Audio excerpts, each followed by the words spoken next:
Halo guys, kembali lagi bersama saya Anna dalam program Motivi Kosakata. Jangan lupa untuk like, komen, subscribe, dan share video ini ke teman-teman.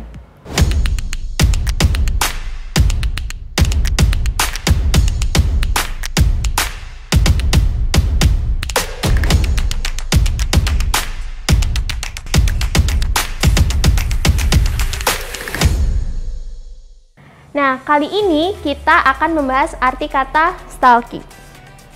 Yuk kita cari tahu lebih dalam melalui pendapat teman-teman. Menurut saya stalking itu hampir sama seperti rasa ingin tahu ya, tapi lebih mendalam ya. Stalking itu kan lebih ke medianya. Ada medianya untuk mengkepoin gitu loh. Kayak misalnya kita stalking orang di media sosial, cari infonya lebih mendalam gitu, keponya lebih mendalam. Tadi saya kan udah cari nih orang itu di media sosial, tapi saya buka lagi profilnya, bahkan uploadannya apa aja. Tapi kalau kepo itu hanya sebatas tahu aja.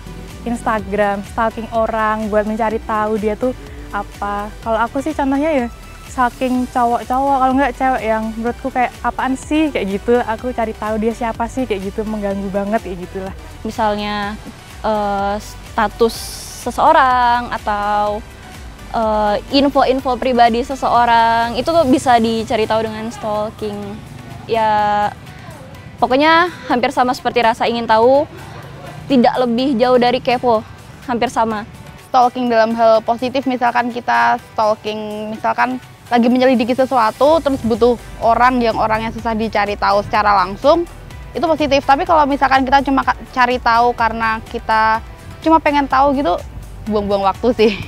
Baik kalau misalkan untuk mengisi kepenasaran kita. Barusan kita udah denger nih pendapat atau arti kata stalking menurut teman-teman. Sekarang kita dengerin yuk arti kata stalking menurut sudut pandang psikologi dan teologi. Oke, baik. Stalking itu dari kata stalk begitu ya, Roma. Artinya menguntit ya. Artinya di mana seseorang itu mencoba untuk mencari tahu semua aktivitas orang lain, kegiatannya apa, agenda hari ini apa. Tetapi saat ini di kalangan kaum muda, stalking ini diartikan pada mencari tahu aktivitas kegiatan melalui media sosial. Jadi melalui beberapa platform begitu, kemudian dibuka, dicari foto-fotonya, hari ini dia sedang apa, kemudian kegiatannya apa, seperti itu. Itu dikatakan stalking begitu. Dampaknya secara positif ya, kemudian ya tahu kegiatannya orang yang memang ingin diketahui sedang apa. Tetapi negatifnya memang untuk orang-orang yang di stalking itu akan menjadi tidak nyaman. Jelas pasti merasa tidak nyaman karena seperti ada orang yang menguntit tetapi tidak tahu siapa begitu, dan kemudian setiap hari, setiap jam, setiap menit membuka media sosialnya begitu, dan kemudian dia merasa kok seperti diikuti terus begitu, tidak tenang, tidak nyaman, bingung begitu. Kemudian kalau untuk yang stalker itu sendiri, negatifnya adalah ya dia tidak fokus dengan apa yang seharusnya dia lakukan. Dia seharusnya bisa melakukan hal-hal yang lebih positif dengan dirinya, dengan tujuan-tujuan hidupnya, tetapi malah fokus pada apa yang dilakukan oleh orang lain. Beberapa kasus ketika stalkingnya itu sangat dalam, kemudian itu berkembang menjadi rasa bahwa dia adalah orang yang ingin saya stalkingi terus dan orang lain tidak boleh begitu, dan kemudian dia adalah orang yang harus selalu saya awasi dan orang lain tidak boleh, maka itu bisa berkembang ke arah gangguan yang lebih berat begitu. Sehingga cukup diwaspadai orang-orang yang stalkingnya ini terlalu mendalam, dan kita perlu mewaspadai diri ketika kita sudah mulai kok stalkingnya terlalu banyak ya. Maka kita harus kemudian ingat apa fokus dan tujuan hidup kita, lalu fokus dengan apa yang perlu kita lakukan supaya tidak lebih jauh lagi gitu. Orang muda mungkin sering merasa ya Tuhan itu jadi seorang stalker ya dalam hidup mereka. Kemana-mana diikuti, diawasi.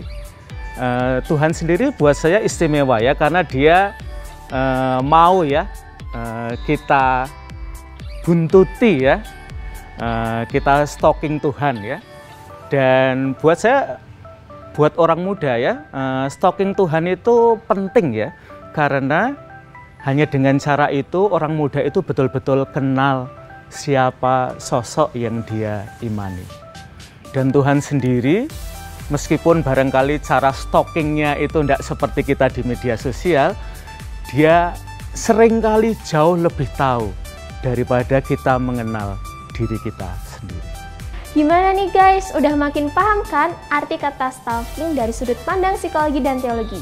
Jangan sampai kita menjadi orang yang posesif, obsesif, dan akhirnya mengancam orang lain. Tetap saksikan program Motivi dengan kosakata menarik lainnya. Jangan lupa untuk like, komen, subscribe, dan share video ini ke teman-teman semua. See you!